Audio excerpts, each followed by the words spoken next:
Em nome do Pai, do Filho e do Espírito Santo. Amém. Amados irmãos, Deus abençoe, seja bem-vindo a esta aula aberta aqui no meu canal Rafael Brito, Exército de São Rafael, direcionado diretamente aos alunos do Instituto São Rafael, esse instituto que criei há 3 anos atrás, com o desejo de poder trazer conhecimento teológico, filosófico, formação humana e toda a realidade da doutrina da igreja para você. Você que ainda não é aluno, você pode se inscrever na lista de espera para que você possa estar no relançamento do nosso instituto no primeiro semestre do ano que vem. Hoje, o tema da nossa aula é os símbolos do Natal. O que teologicamente os símbolos do Natal trazem para nós? Por que nós, ao celebrarmos o Natal no mundo, nós vamos ter esses símbolos diante de nós? E por que nesse período em que nós estamos, é tão importante para nós compreender esses símbolos e as origens de cada um deles, né? Bom, vamos então já pegar a palavra em Mateus capítulo 1, versículo 18, onde nos narra justamente o nascimento do nosso Senhor Jesus Cristo. A origem de Jesus Cristo foi assim, Mateus capítulo 1, versículo 18. A origem de Jesus Cristo foi assim: Maria, sua mãe, comprometida em casamento com José, antes que coabitassem, achou-se grávida pelo Espírito Santo. José, seu esposo, sendo justo e não querendo denunciá-la publicamente, resolveu repudiá-la em segredo. Enquanto assim decidia, eis que o anjo do Senhor manifestou-se a ele em sonho, dizendo: José, filho de Davi, não temas receber Maria como tua mulher, pois o que nela foi gerado vem do Espírito Santo. Dará à luz um filho, e tu o chamarás com o nome de Jesus, pois ele salvará o seu povo dos seus pecados. Tudo isso aconteceu para que se cumprisse o que o Senhor havia dito pelo profeta. Eis que a Virgem conceberá e dará à luz um filho, e o chamarão com Emanuel, o que traduzido significa Deus conosco, ou Deus está conosco. Palavra da nossa salvação, glória a vós, Senhor.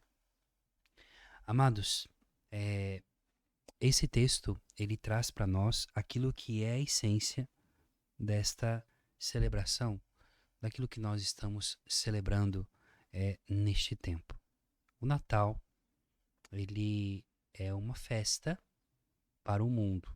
Para nós é uma celebração de um evento. Qual é a diferença de uma celebração de um evento para uma festa? Uma festa é uma recordação de algo que aconteceu. O que nós celebramos enquanto celebração de um evento, liturgicamente, é a atualização no tempo de hoje, na vida de hoje. Não é Cristo que nasce mais uma vez. Não é cantar parabéns para Jesus. Não é dizer para Jesus que é 2023 anos de idade. Não. A celebração do Natal para os cristãos católicos, através da Santa e Sagrada Liturgia, é entrar no mistério salvífico de Nosso Senhor, no mistério da encarnação. É estar diante daquele presépio, não feito de imagens de gesso, mas verdadeiramente vida. É estar junto com os pastores, se associar a eles, se associar aos reis que vieram de longe, para adorar o menino Deus que naquela manjedoura se dá como alimento ao mundo. Portanto, ao longo do tempo, ao longo da história, por causa da cultura onde a igreja ela vai se relacionar, vai criando-se símbolos. E o que é o símbolo?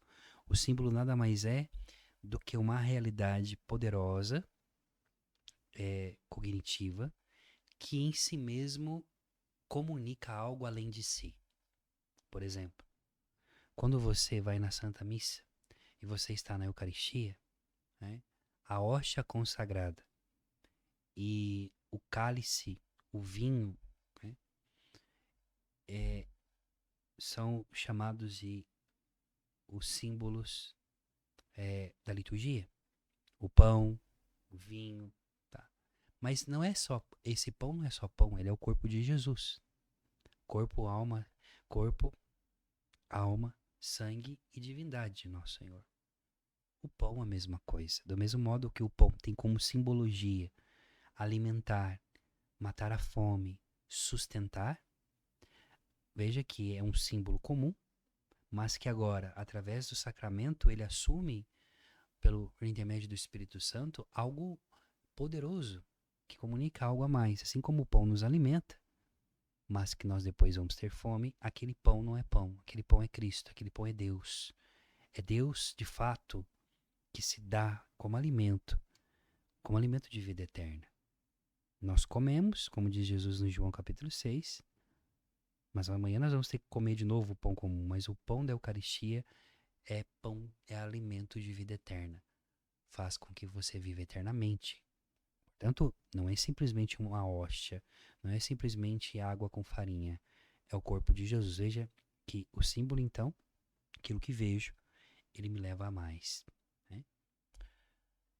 Ok, eu usei a Eucaristia para que você entendesse. Por exemplo, a água do batismo.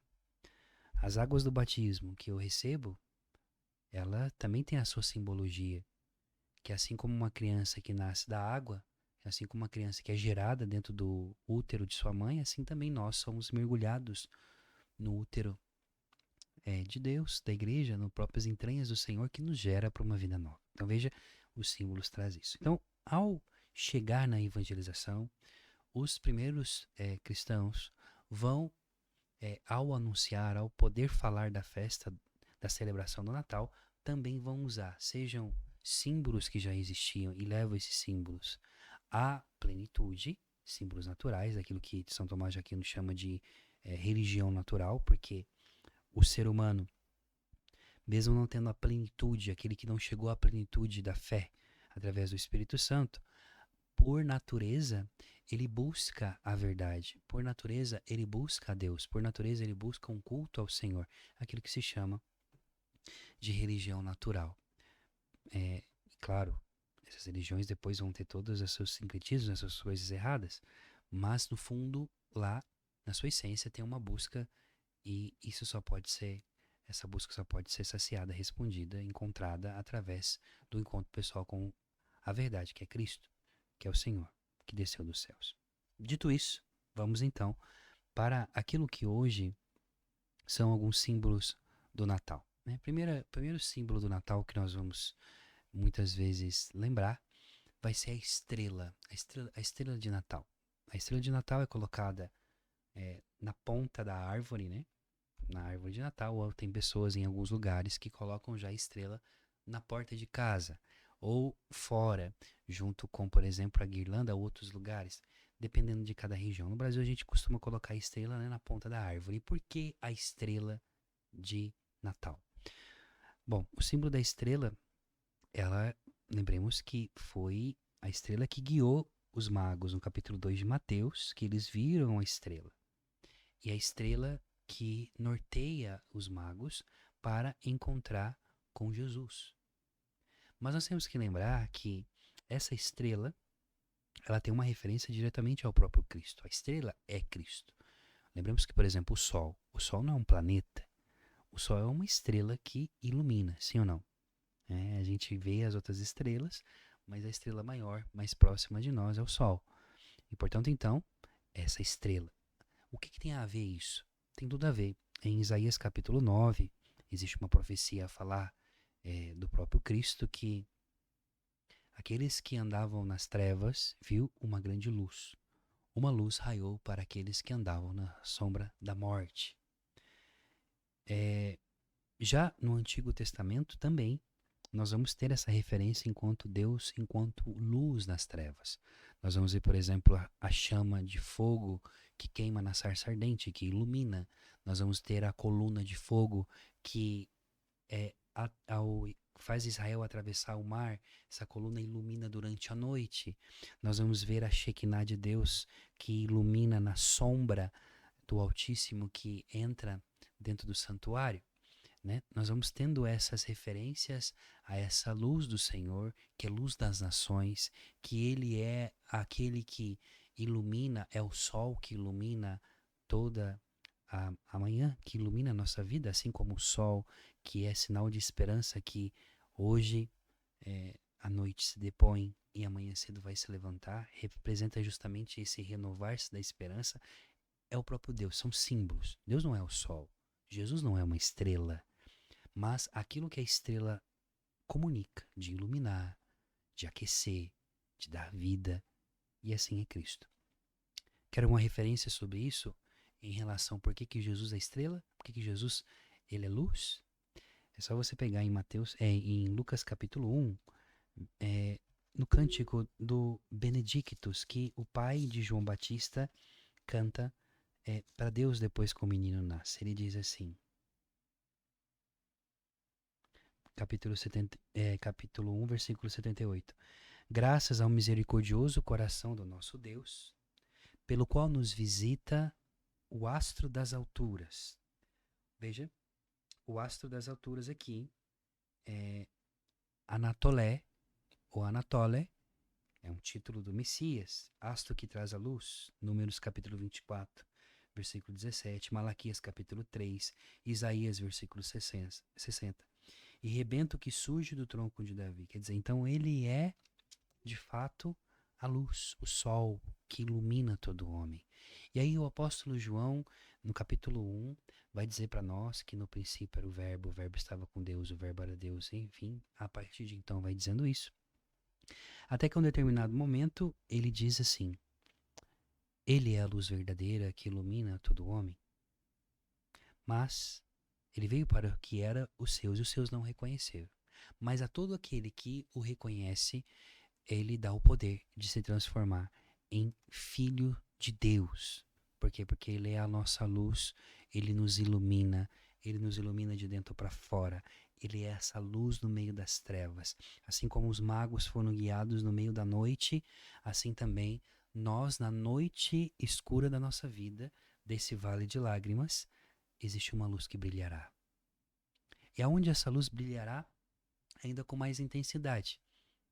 Dentro de um buraco na montanha. Dentro de uma gruta na montanha.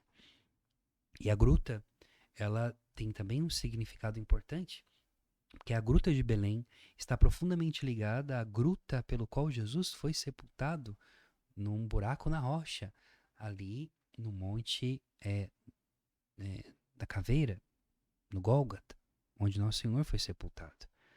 Qual que é o nosso fim último da nossa vida?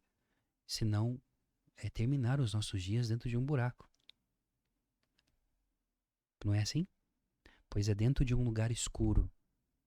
E podemos até usar também a simbologia dos antigos, que assim como uma semente que é colocada num buraco, o buraco, ele é em forma de útero, ele no escondimento, no escuro, ele gera vida, assim como nós estávamos também dentro da nossa mãe, no seio da nossa mãe. Ficaremos um dia também, cavarão um buraco e nos enterrarão e nós ficaremos no seio da terra. E assim como nós somos gerados na nossa mãe, para essa vida biológica, também em Cristo então seremos gerados para a vida eterna, quando formos para o buraco do túmulo. Mas a luz que ilumina todo homem desce nesse buraco como essa estrela. Então, portanto, a estrela é Cristo, a luz é Jesus. E depois, no final, você vai ver, por exemplo, a mulher revestida de sol, Apocalipse capítulo 12, Nossa Senhora, nós celebramos na festa da Imaculada essa força, vestida de sol. Que sol é esse, senão Cristo? Quem que é o sol verdadeiro? Revesti-vos de Cristo Jesus, vai dizer o apóstolo Paulo, revestir dele, estar nele, viver nele, colocar a nossa vida nele. Veja, esse é um símbolo, um dos símbolos do Natal. Eu poderia ficar aqui 1 hora só falando desse primeiro símbolo. Vamos para o segundo.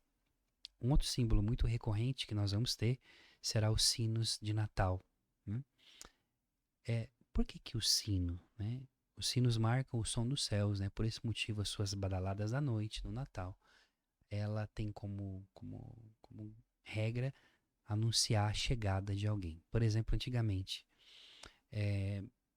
sobretudo nos países nórdicos, então a ideia de sino vem também da realidade dos países nórdicos, Germânia, que hoje é Alemanha, né, naquela região dos vikings, vamos colocar assim. São Bonifácio, Wilfred, quando foi evangelizar nesse lugar, ele encontrou algumas simbologias. Por exemplo, quando um pastor ele coloca um sino já viu aquelas ovelhas ou bois que carregam um sino? Você sabe por quê? Que coloca um sino em um boi ou no animal? Porque se ele se perder, ou se ele for longe, com o som, o pastor ou a pessoa responsável daquele animal, o dono, consegue pelo som chegar no lugar onde está a ovelha. Amém? Quem é Jesus? O filho da ovelha. A Virgem Maria é uma ovelha. E Cristo é o cordeiro que tira o pecado do mundo. Então, portanto, o sino nos ensina duas coisas: a escutar a presença de Cristo no silêncio da noite, no silêncio da cotidiano da vida. Ao mesmo tempo, o sino também, ele era uma simbologia antiga para chamar determinados horários, por exemplo, por isso que existe o campanello, né? O lugar da torre onde tem o sino da igreja. Meio-dia para chamar o povo, que antigamente não tinha rádio, não tinha TV. Então as pessoas elas se movimentavam pelo barulho do sino da igreja, ao ritmo do sino. Então os sinos do Natal é justamente para lembrar que Cristo nasceu. Que no silêncio da noite mais escura da nossa vida, uma luz brilha nas trevas e o som de ir até Belém nos faz recordar. Porque os sinos eles assinalam a passagem para uma vida nova, uma vida pautada nos ensinamentos de Jesus que veio salvar a humanidade de seus pecados. Então isso é muito importante lembrar mais uma vez.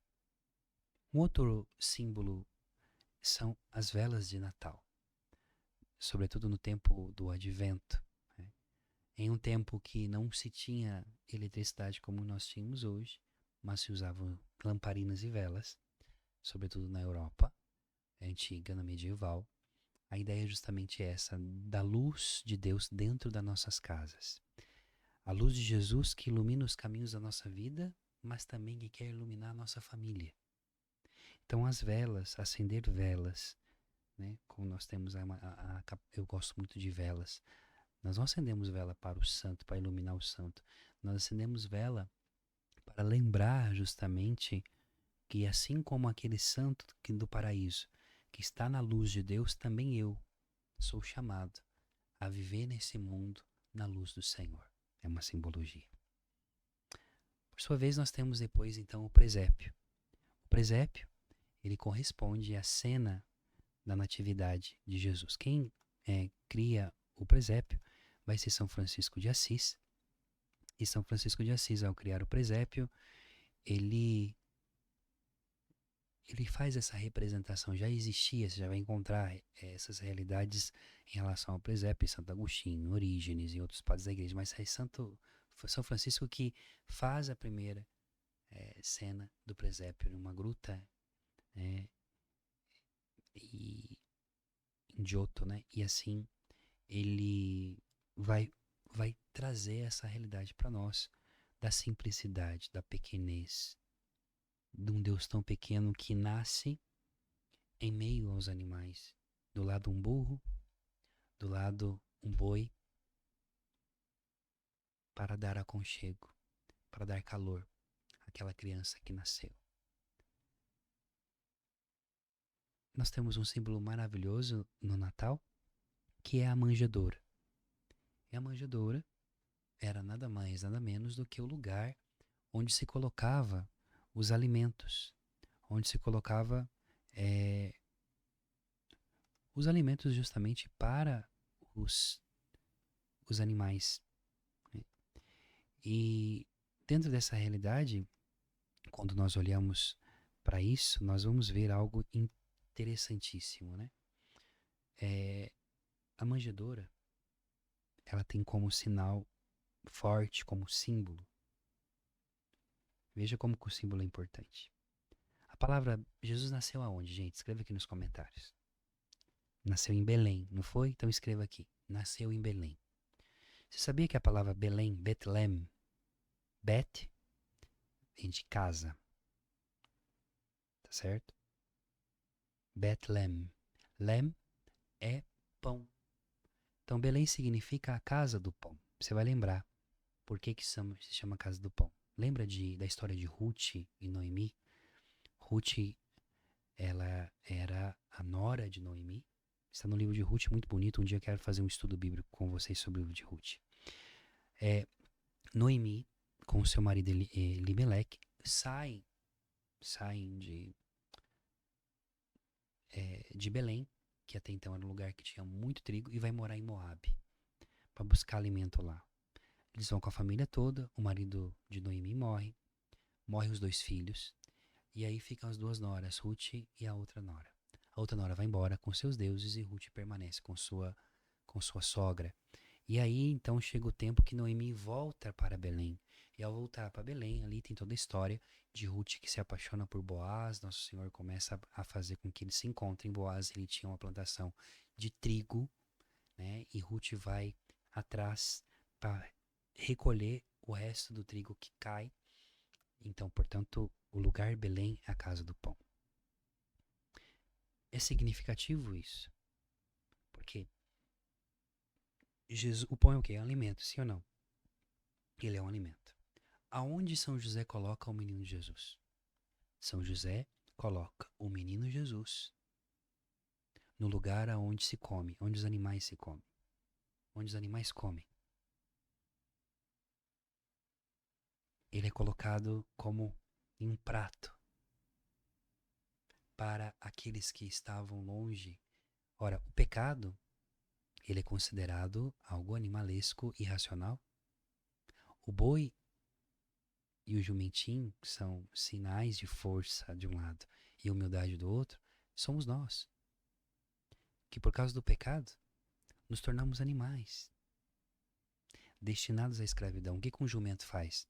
O jumento, a sua vida inteira, está ligado a trabalho, a escravidão, a servir.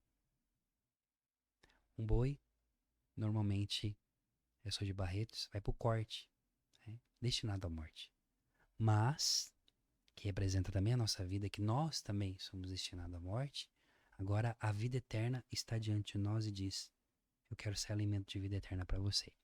Então, ele é o pão vivo que desceu do céu. Na casa do pão, o verdadeiro pão é Cristo, que nasce na noite do Natal, que nasce ali dentro daquela gruta.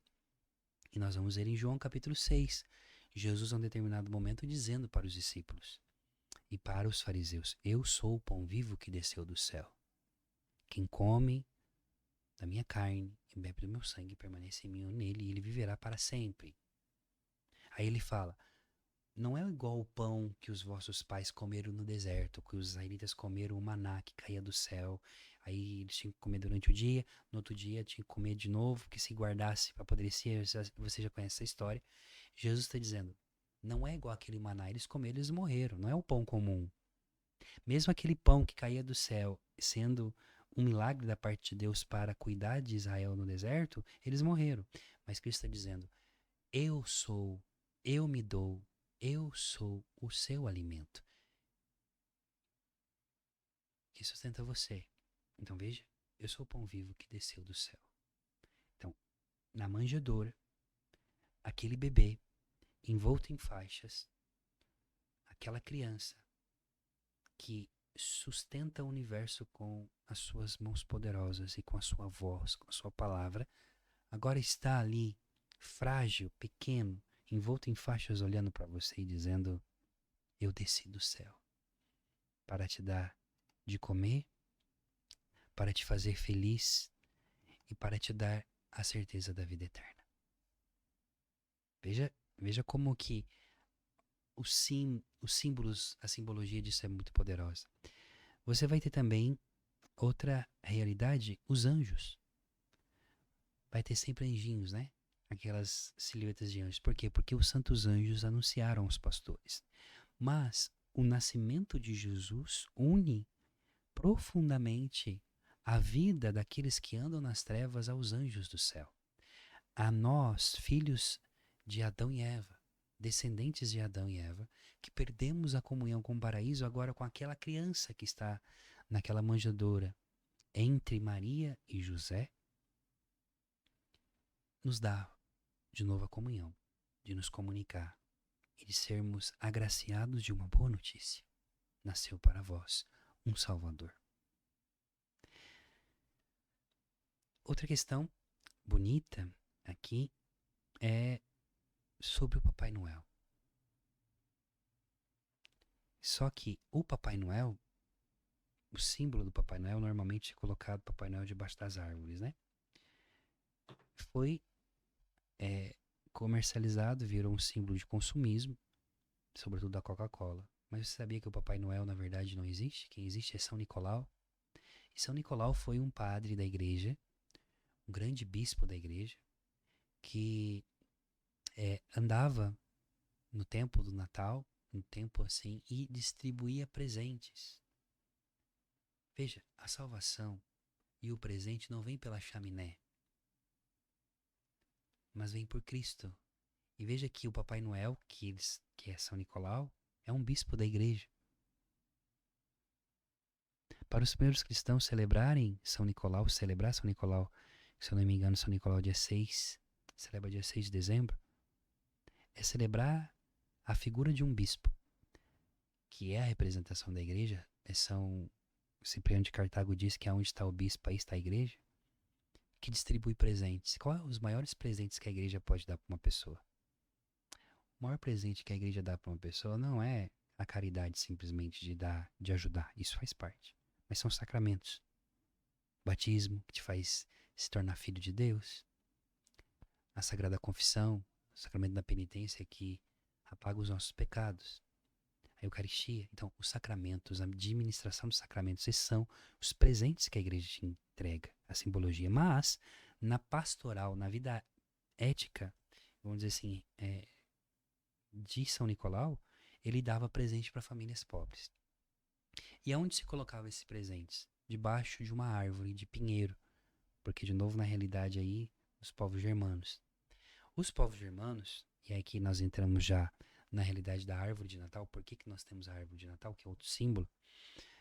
Quando São Bonifácio, ali no século VII, vai evangelizar a região da Germânia, do Império Romano, que então eu estou falando aqui de Alemanha, Polônia, pode-se dizer que se chega até a Rússia, vamos dizer assim, Dinamarca, toda essa realidade, tinha-se um culto às árvores sagradas.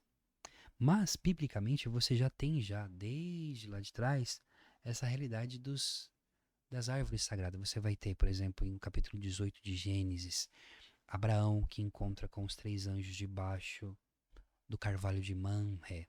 E o carvalho de Mamre nada mais era também do que um lugar de culto a Deus, que Abraão fazia, ele ergueu um altar ali.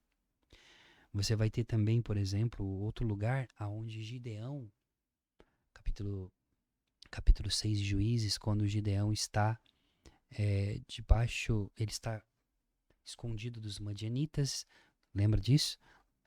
Pisando, cuidando do trigo no lagar, e o anjo do Senhor lhe aparece debaixo do terebinto de Efra. Que terebinto é esse? O terebinto era o lugar onde se encontrava essa realidade também do culto aos deuses. Então, estar debaixo da árvore é o lugar do encontro para a Bíblia. Lembra de Natanael? Quando Jesus encontra Natanael, Jesus diz: eu te vi debaixo da figueira. Porque a figueira, para o judeu naquele tempo, eles se sentavam debaixo das figueiras, porque tinham longas folhas para estudar a Torá, para orar. Era o lugar de encontro, debaixo de uma árvore. Quando você vai fazer um piquenique, por exemplo, em um campo, você fica debaixo de uma árvore, porque a árvore tem sombras. Ok, então os cristãos também chegam em países que não eram cristianizados, e você vai ter também, lembra que eu falava para você da religião cultural, natural, também tinha-se então essas árvores sagradas. Tal ponto que, por exemplo, São Bonifácio ele vai ser morto porque ele cortou uma árvore sagrada, uma árvore que era dedicada a Thor, e construiu, ao destruir essa árvore, construiu uma igreja com a madeira, e aí mataram ele. Ele é mártir da igreja, um grande santo da igreja. Mas, como que era feita a ideia do pinheiro? O pinheiro, sempre no mundo nórdico, muita neve. É a única árvore que permanece verde o ano inteiro, independente das estações do ano. Faça chuva, faça sol, faça calor, faça frio, faça neve, caia geada, permanece verde. Você conhece o pinheiro, né? Por que ele permanece verde, o pinheiro? Veja como o símbolo te leva a um ensinamento maior. Porque o pinheiro, ele carrega dentro dele uma resina, uma seiva, que o conserva do frio, do calor. Então, o preserva. É uma espécie de um óleo, tá? Cristo carrega em si o óleo do Espírito Santo, a unção, ele é ungido, por isso a palavra Cristo ungido. Independente das circunstâncias, das estações da vida, a esperança sempre estará em Jesus. Quando todos estiverem mortos e secos, Cristo é o único que permanece verde em meio ao inverno da morte. Mas também, se você for lembrar, a árvore de Natal, o pinheiro, ele tem formato de triângulo, que lembra a Santíssima Trindade. Que Deus, o Pai, o Filho e o Espírito Santo, por vontade da Trindade Santa, acontece a nossa salvação. Que enraiza a sua vida na terra, no coração do homem. E fazendo o homem, então, enraizado no Senhor, buscar as coisas do alto. Por isso que o pinheiro ele fica pontiagudo, porque ele quer buscar o sol. Ele quer ir até lá em cima. A nossa vida tem que ser assim, enraizada na terra, mas com a nossa alma elevada profundamente para cima. Buscar as coisas do alto. Lembra do que o Padre Léo dizia para nós? Onde está escondida a nossa vida, vai dizer São Paulo. Então, mesmo com os pés no chão, nós queremos buscar aquela vida que não passa. E aí os presentes. Tinha-se então a tradição do solstício de inverno, que era na Europa, era uma celebração ao sol, porque era a noite mais longa daquele tempo, né, do inverno, solstício de inverno. É uma noite muito longa. E é nessa noite longa, que sempre cai no dia 25 de dezembro, que Cristo nasce.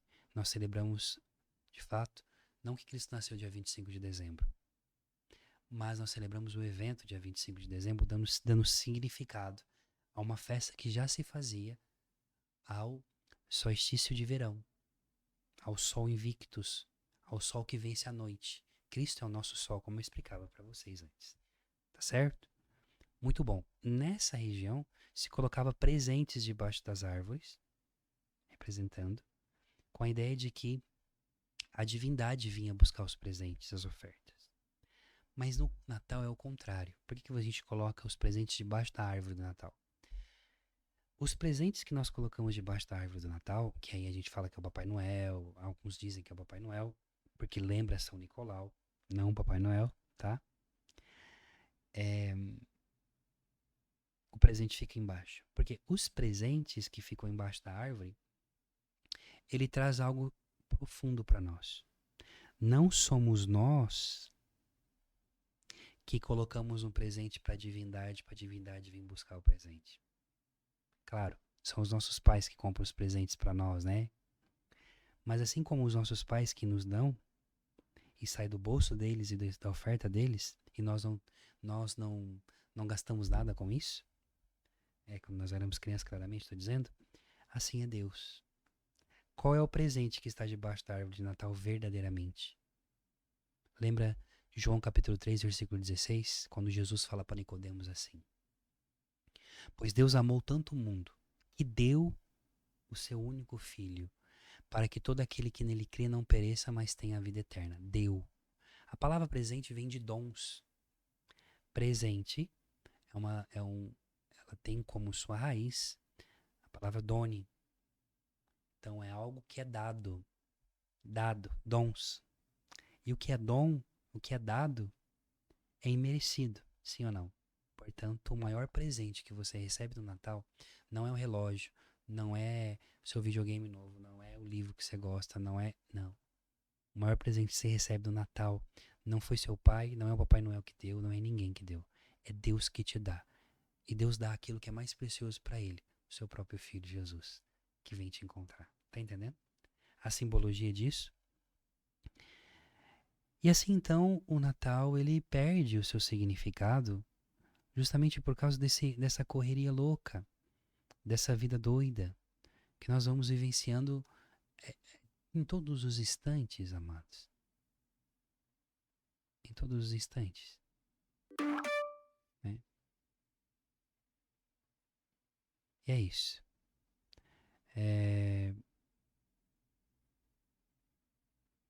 Porque nós podemos entender que a nossa vida está escondida no Senhor. Está escondida em Deus. Está escondida no nosso amor, no amor da nossa vida. Naquele a quem nós colocamos toda a nossa confiança. Natal nada mais é do que essa realidade, então, de descobrir cada vez mais na nossa vida que Cristo é o amor, Cristo é quem vem. Ele é Deus conosco, como diz essa palavra. Nos preparemos para este Natal com alegria, com profundidade, e que essa aula possa transformar a sua vida. Eu peço para que você, então, se inscreva no canal, se você ainda não se inscreveu, se você ainda não ativou o sininho de notificações, faça com que esta aula que eu estou dando aqui para você chegue a mais pessoas. Esse conteúdo que eu entreguei para você aqui, você não vai encontrar em outro lugar. Poucas pessoas falam sobre isso. Mas isso é teologia da igreja. Isso é doutrina com profundidade para você. O link para que você entre também, para você que quer ser meu aluno no ano que vem, lista de espera, está aqui. E você que também não faz parte do apostolado de São Rafael e Santos Anjos, que é o apostolado dos anjos, entre.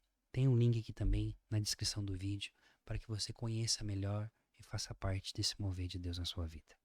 Com os anjos, com Nossa Senhora, com São José, nós vamos a Belém para adorar o menino Deus, o amor da nossa vida, o nosso herói que veio nos salvar.